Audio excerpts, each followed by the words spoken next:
Good morning dear students. आज हम स्नेहन कर्म की चर्चा करेंगे।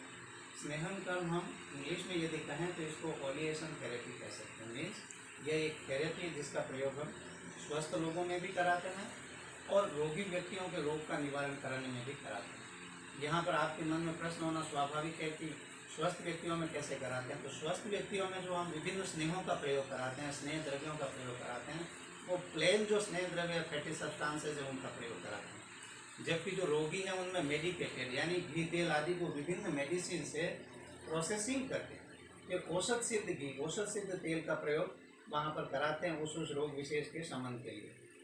अब यहाँ हम देखें कि स्नेहन कर्म आभ्यंतरी होता है या बाह्य भी होता है। तो इस प्रश्न का यह समाधान है कि स्नेहन का जो प्रयोग है हम बाह्य रूप से भी करते हैं और आभ्यंतर रूप से भी करते हैं। बाह्य रूप में शरीर का स्नेहन कैसे करते हैं, जैसे बॉडी मसाज आदि के रूप में जो स्नेहों का घी तेल आदि का हम प्रयोग करते हैं तो वो बाह्य स्नेहन कहलाता है। और आभ्यंतर स्नेहन जिसमें हम घी का, तेल का, वसा का या मज्जा का जो इंटरनल यूज़ करते हैं, इंटेक करते हैं और उसके द्वारा इंटरनल बॉडी पार्ट्स का जो ओलिएशन होता है उसको हम आभ्यंतर स्नेह कहते हैं। यहाँ पर यह बताना भी ज़रूरी है कि स्नेहन के लिए हम कौन कौन से द्रव्य इस्तेमाल करते हैं।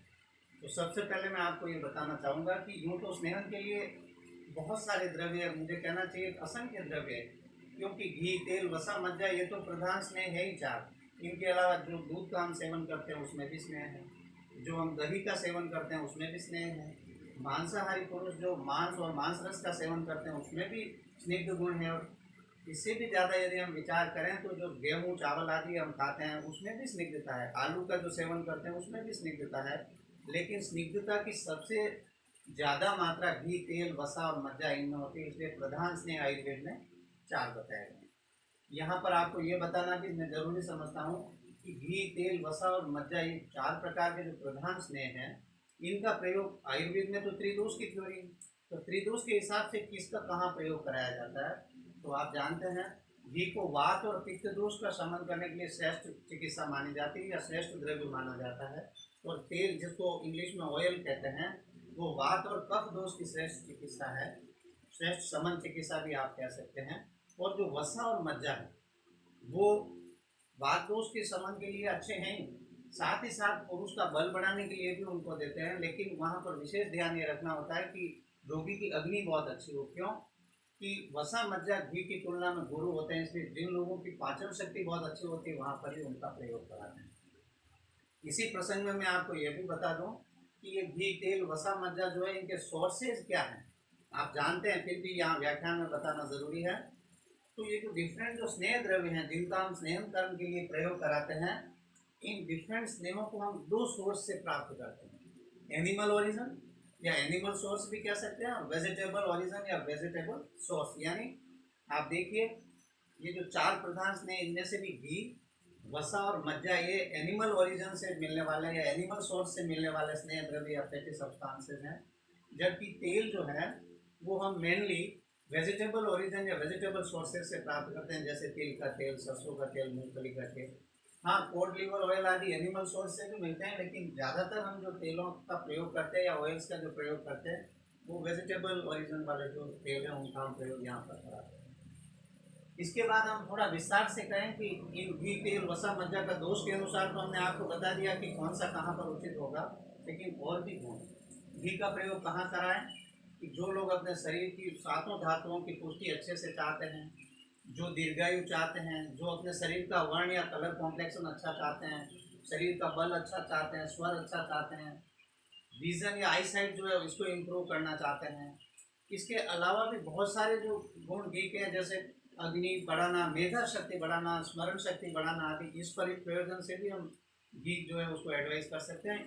इतना ध्यान जरूर रखना चाहिए कि घी जो है वो दही से बना हुआ हो और व्यक्ति को या स्वस्थ व्यक्ति जिसको भी आप प्रयोग करा रहे हैं उसको इतनी मात्रा में ही प्रयोग करा रहे हैं जिससे वो पचा सके।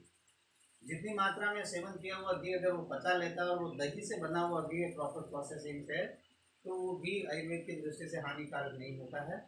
वो वात पित्त के लिए अच्छा होता है, शरीर के बल आयु वर्ण स्वर मेधा आदि इन सब के लिए अति उपयोगी होता है।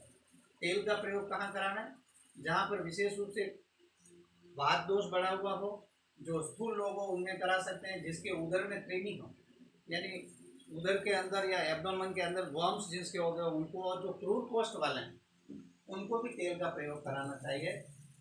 और भी हम देखें कि तेल जो है वो वात और कफ दोनों के लिए ठीक है, यानी कृष के लिए भी ठीक है तेल, और स्थूल पुरुष के लिए भी तेल का प्रयोग कराना ठीक है। लेकिन हाँ, स्थूल व्यक्ति में इतना ध्यान जरूर रखना चाहिए कि अधिक मात्रा में तेल का प्रयोग नहीं कराना चाहिए।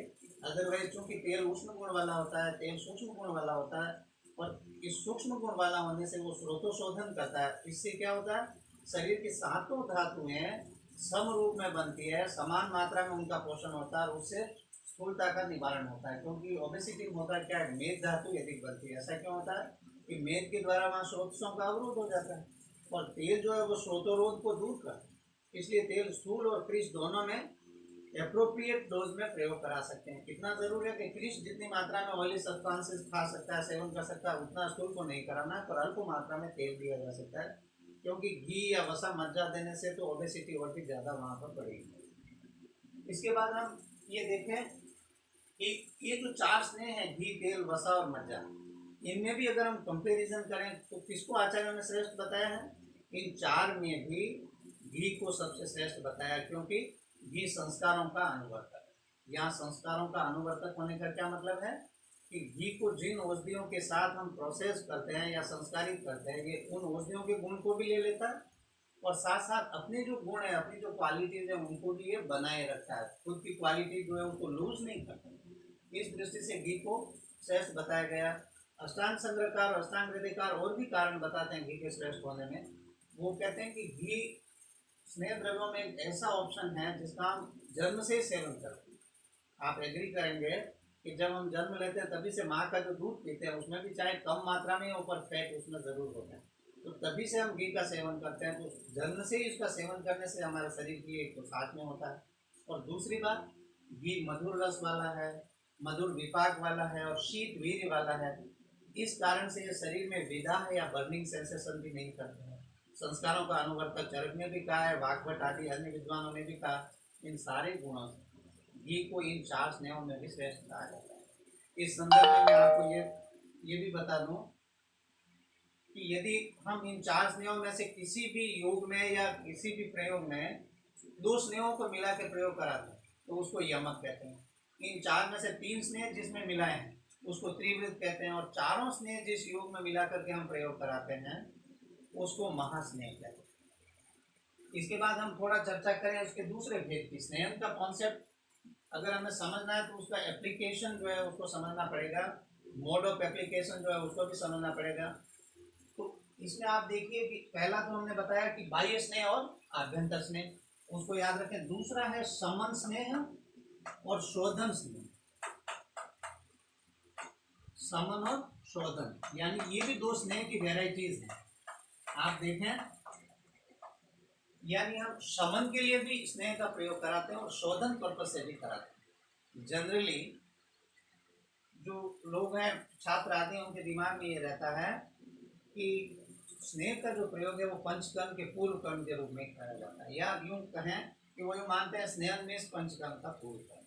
ये बात सही तो है, लेकिन ये पूरी बात नहीं है स्नेह के कॉन्सेप्ट के बारे में। ये केवल शोधन स्नेह की बात को ही सिद्ध करता है। शोधन यानी पंचकर्म या शरीर का शोधन जहाँ कराते हैं वहाँ पूर्व कर्म में स्नेहन कराते हैं, ये बात सही है। लेकिन स्नेह का या स्नेह द्रव्यों का समन स्नेह के रूप में भी प्रयोग कराया जाता है, यानी इंडिपेंडेंट थेरेपी के रूप में। वात पित्त कफ दोष जो है उनके शमन के लिए भी हम विभिन्न स्नेहों का प्रयोग कराते हैं। जैसा मैंने कहा कि वात पित्त की अगर विकृति है तो घी का प्रयोग, मेडिकेटेड घी का। ऐसे वात कफ की विकृति है तो हम तेल का प्रयोग करा सकते हैं। इस तरह से यहाँ पर समन स्नेह के रूप में हम ये देखते हैं कि स्नेहन कर्म जो है वो इंडिपेंडेंट थेरेपी के रूप में भी यूज होता है और पंचकर्म के पूर्व कर्म के रूप में भी यूज होता है। उसको हम शोधन पर्पस के लिए प्रयोग किया जाने वाला स्नेह यहाँ पर कह सकते हैं। अब आपके मन में दूसरा प्रश्न आना चाहिए कि समन स्नेह पिलाना है तो उसमें क्या ध्यान रखना चाहिए, शोधन के लिए स्नेहन करना है तो क्या ध्यान रखना चाहिए। तो समन के लिए जिस स्नेह का प्रयोग कराना है वो जिस किसी भी रोगी को आप प्रयोग करा रहे हैं उसको अच्छी भूख लगने पर औषधीय मात्रा में जितना वो पचा सके उतना मेडिकेटेड घी या तेल आदि का प्रयोग वहाँ पर कराना चाहिए। भूख लगने पर क्यों? ताकि उस समन स्नेह का अच्छे से पाचन हो और वो दोषों का समन कर सके। और शोधन स्नेह का प्रयोग कराते हैं। शोधन स्नेह का प्रयोग रात्रि को जो व्यक्ति ने भोजन किया है उसका सुबह तक पाचन हो जाता है। भोजन के जीर्ण होने पर प्रातः काल ही ये पिलाते हैं और इसमें घी या तेल में से पिलाते हैं, ज़्यादातर घी ही पिलाया जाता है। और शास्त्र में यद्यपि ml में घी की मात्रा नहीं दी हुई है, लेकिन जो वैद्य लोग प्राय प्रैक्टिस में करते हैं वो मैं आपको बता रहा हूँ कि पहले दिन शोधन के लिए जब पूर्व कर्म के रूप में स्नान करा रहे हैं, पहले दिन 25 ml के लगभग एडल्ट में 25 ml घी पिलाते हैं, दूसरे दिन 50 ml, तीसरे दिन 75 ml। लेकिन यहाँ पर एक ध्यान रखें कि ये जो स्नेहन है, शोधन स्नेह के लिए जो आप करें, इसमें कितने दिन घी पिलाना है? मिनिमम 3 दिन और मैक्सिमम 7 दिन। इसको स्नेह का प्रकर्ष काल भी कहते हैं, यानी मिनिमम कितने दिन तक स्नेह पान करा सकते हैं और मैक्सिमम कितने दिन करा सकते हैं। तो मिनिमम 3 दिन, मैक्सिमम 7 दिन, इसको स्नेह का प्रकर्ष काल कहते हैं। मैं दोबारा कह रहा हूँ, 3 दिन न्यूनतम प्रकर्ष काल है और अधिकतम प्रकर्ष 7 दिन।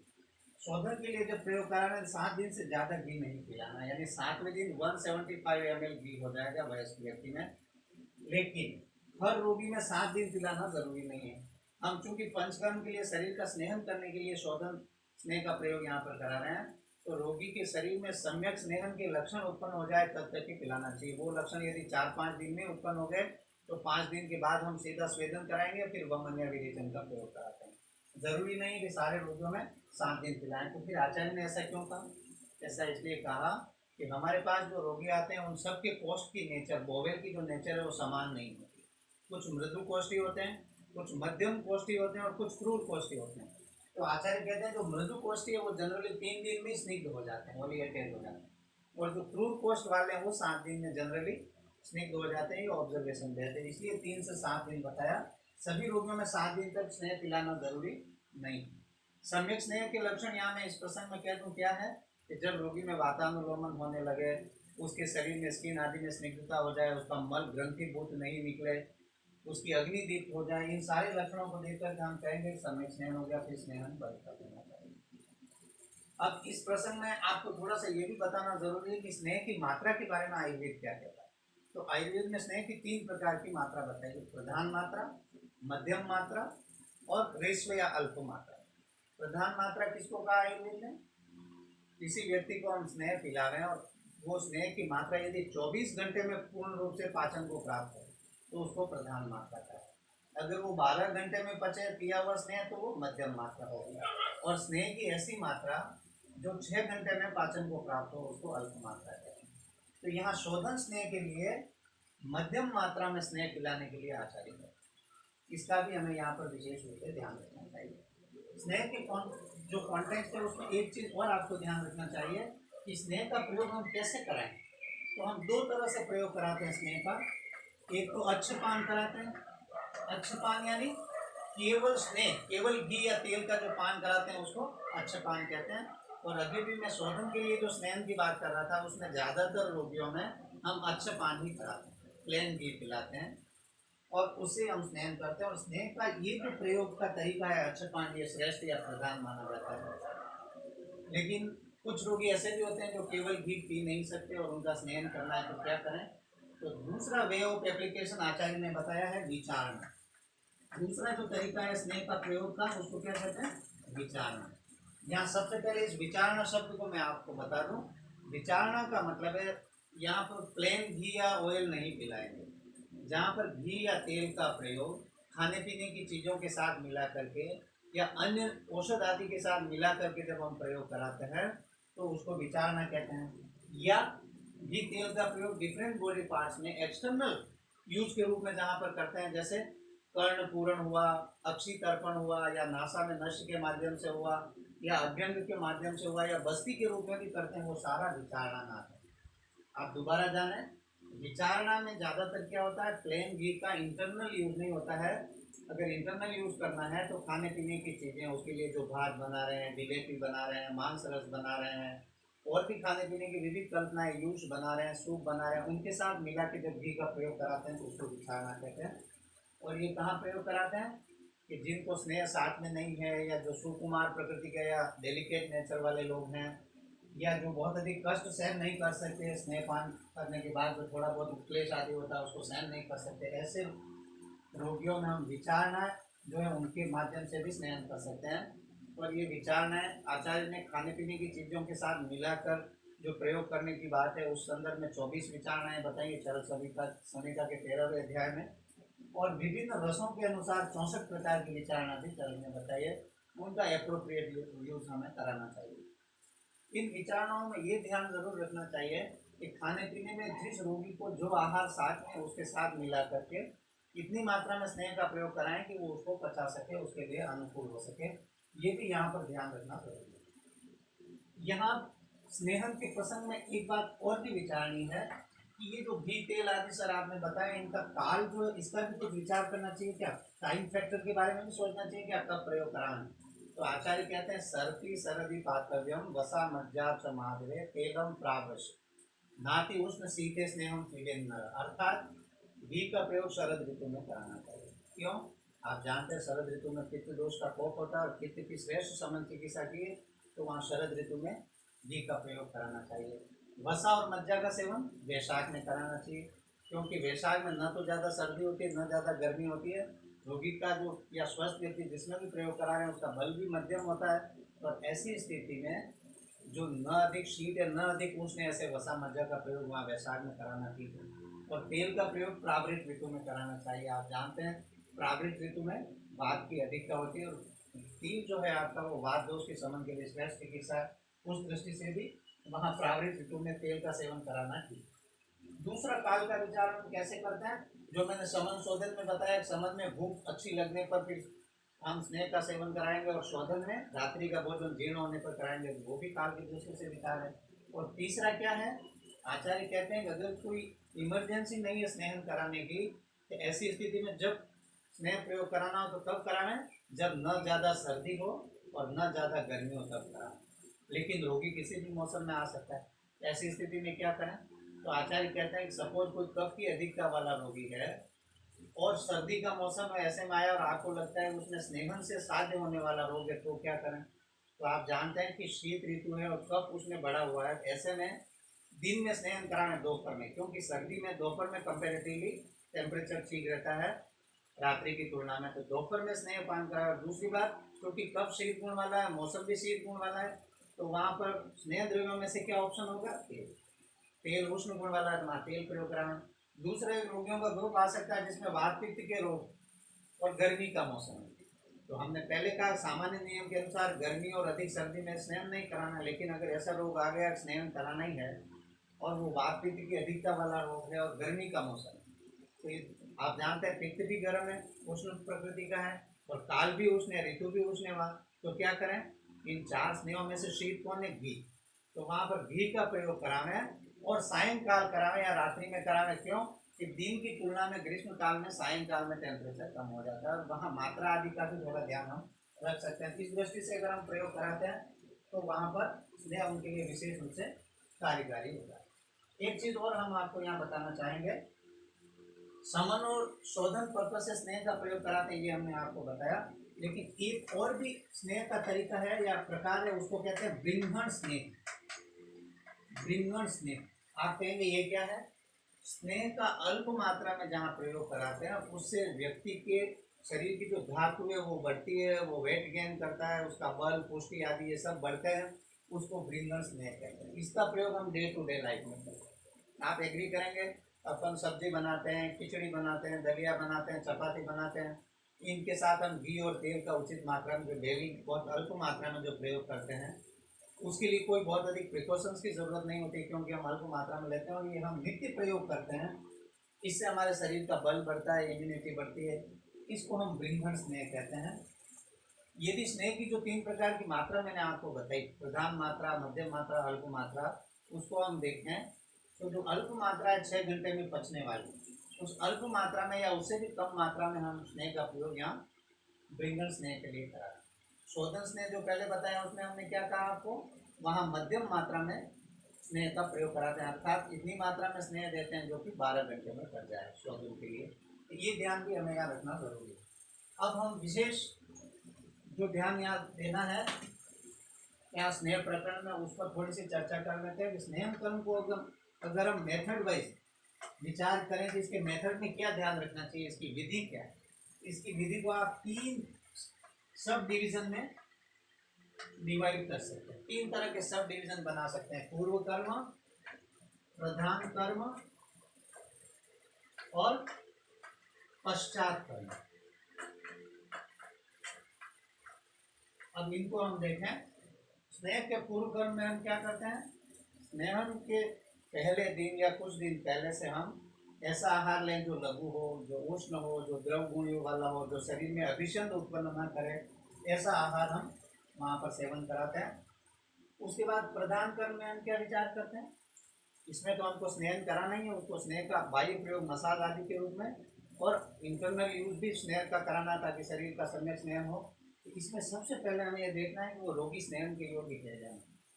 तो स्नेह हम कहाँ कराना है, यदि उसमें वात दोष बहुत अधिक बढ़ा हुआ है, अगर उसका स्वेदन करना है, या उसका पंचकर्म अगर कराना है, या उसके शरीर में रुक्षता बहुत अधिक है, या हम देखते हैं उसके स्किन में, उसके मल में रुक्षता है। मल की रुक्षता कैसे समझेंगे, अगर उसका मल बहुत अधिक ग्रंथीभूत आता है, अगर स्किन पे भी देखें तो बार बार ऑयल का एप्लीकेशन करने पर भी फिर से त्वचा में रुक्षता आ जाती है, ड्राइनेस आ जाती है, ऐसे रोगी जो है वो स्नेहन के योग्य होते हैं। लेकिन स्नेहन के अयोग्य कौन है, जिनमें रुक्षण चिकित्सा करनी होती है, जिनमें कफ दोष बहुत बढ़ा हुआ है, जिसमें मेद धातु बहुत अधिक बढ़ी हुई है, जो आम दोष से पीड़ित हैं, जिनकी अग्नि बहुत अधिक मंद है, इन सबको स्नेहन नहीं कराना चाहिए।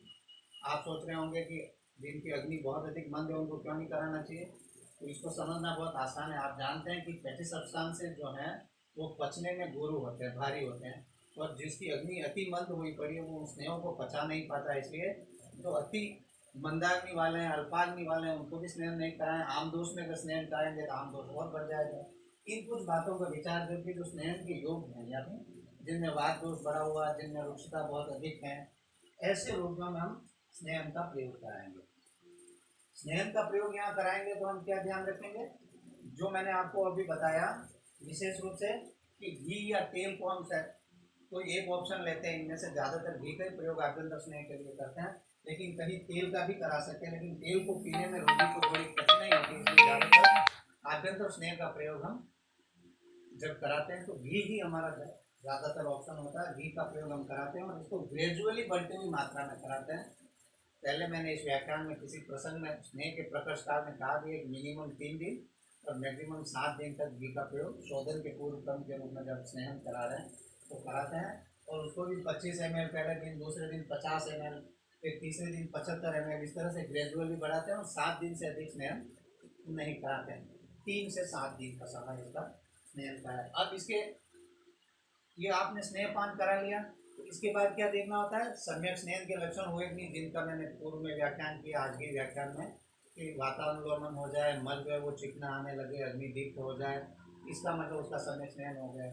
अयोग के लक्षण भी देखें कि ऐसा तो नहीं कि आपने स्नेहन डरते हुए अल्प मात्रा में कराया, कम भी नहीं कराया, तो उसकी बात का अनुलोमन भी नहीं हो रहा, शरीर में रुक्षता हुई पड़ी है, अगर उसमें मल ग्रंथीभूत आ रहा है, बहुत सूखा मल आ रहा है, इसका मतलब स्नेहन के अयोग के लक्षण है। अतियोग के लक्षण देखें, अगर स्नेह का अधिक मात्रा में अधिक दिन सेवन करा देंगे या 7 दिन भी अधिक मात्रा में देंगे तो उसको स्नेह का पाचन तो होगा नहीं, तो आम दोष बनेगा। आम दोष के बनने से वहाँ उत्क्लेश यानी जीभ मिचलाना, अरुचि होना, कुछ भी खाने की इच्छा नहीं होना, शरीर में बारीकपन, आलस्य, ये सारे लक्षण वहाँ देखने को मिलते हैं। अगर स्नेह का अतियोग हो जाए तो वहाँ रुक्षण चिकित्सा की जाती है, जिसमें औषधियों में त्रिफला, गुग्गुलू आदि इनका प्रयोग कराया जाता है। खाने पीने की चीज़ों में जो का प्रयोग हम करा सकते हैं, वो रूप से, या तक्र आदि का प्रयोग वहाँ पर करा सकते हैं। इसके बाद स्नेहन कर्म का पश्चात कर्म। स्नेहन कर्म के पश्चात कर्म में रोगी को आहार विहार से संबंधित कुछ पथ्य पालन की राय दी जाती है। उसको ये कहा जाता है कि आप बाह्य और आभ्यंतर दोनों प्रकार के कार्यों के लिए हल्के गर्म पानी का इस्तेमाल करें, अर्थात आपको अगर पीना है पानी तो भी हल्का गर्म पिए, स्नान आदि के लिए भी हल्का गर्म पानी जो है उसका प्रयोग कराएं। रात्रि में निद्रा का सेवन करें, दिन में नहीं सोए, और रात्रि जागरण नहीं करें। रात्रि में 7-8 घंटे की नींद जरूर लें, और बहुत अधिक चलना, बहुत अधिक खड़ा रहना, बहुत अधिक उच्च स्वर में अधिक समय तक बोलना, बहुत अधिक यान आदि की सवारी करना या ट्रैवलिंग करना, इन सब के लिए उसको मना किया जाता है। ये स्नेह की विधि मैंने प्रधान रूप से देखा था। आपकी चरक संहिता के स्नेहाध्याय में एक चीज़ और भी है, उसमें दिया है सद्य स्नेह। सद्य स्नेहन के जो योग बताए हैं वो विचारणा का जो कॉन्सेप्ट मैंने बताया उसी का एक प्रैक्टिकल एप्लीकेशन है कि जो लोग प्योर स्नेह या केवल घी या तेल का सेवन नहीं कर सकते, उनको विभिन्न खाने पीने की चीज़, जैसे खिचड़ी बनाई उसमें तिल डाल दिए, उड़द डाल दिए, खूब घी डाल दिया, फिर बाद में उसका सेवन करने के बाद दूध का सेवन कर लिया, या और भी इसी तरह की चीज़ें, चावल स्नेह ले लिया, उसमें चावल ले लिया, उससे 5 प्राकृतिक की पेया बना दी, उसका भी अगर प्रयोग हम कराते हैं तो जल्दी ही व्यक्ति का स्नेहन होता है। सद्य स्नेहन यानी जल्दी, यहाँ जल्दी से मतलब अच्छेपान से पहले नहीं। अच्छेपान में जो मिनिमम 3 दिन और मैक्सिमम 7 दिन लगते हैं स्निग्ध होने में, तो सद्य स्नेह जो के जो लोग बताएं ये भी 3 दिन से पहले स्निग्ध नहीं करते, 3 से 7 दिन के बीच स्निग्ध करते हैं। इस बात को आपको सम्यक स्निग्ध के जो लक्षण 2 बार आज की व्याख्यान में मैंने जो आपको बताया, उन लक्षणों से देखते हुए तय करना चाहिए कि सम्यक स्निग्ध हो गया तब हम सद्य स्नेहन के योगों को बंद कर दें। हाँ, स्नेहन में ये जरूर ध्यान रखें कि भृंगण स्नेह जो मैंने बताया, जिसमें कि स्नेह को बहुत कम मात्रा में हम प्रयोग करते हैं, डे टू डे लाइफ में हम प्रयोग करते हैं खान पान की चीज़ों के साथ, वो यावत जीवन किया जा सकता है, उसमें बहुत अधिक प्रिकॉशन की जरूरत नहीं। Thank you very much.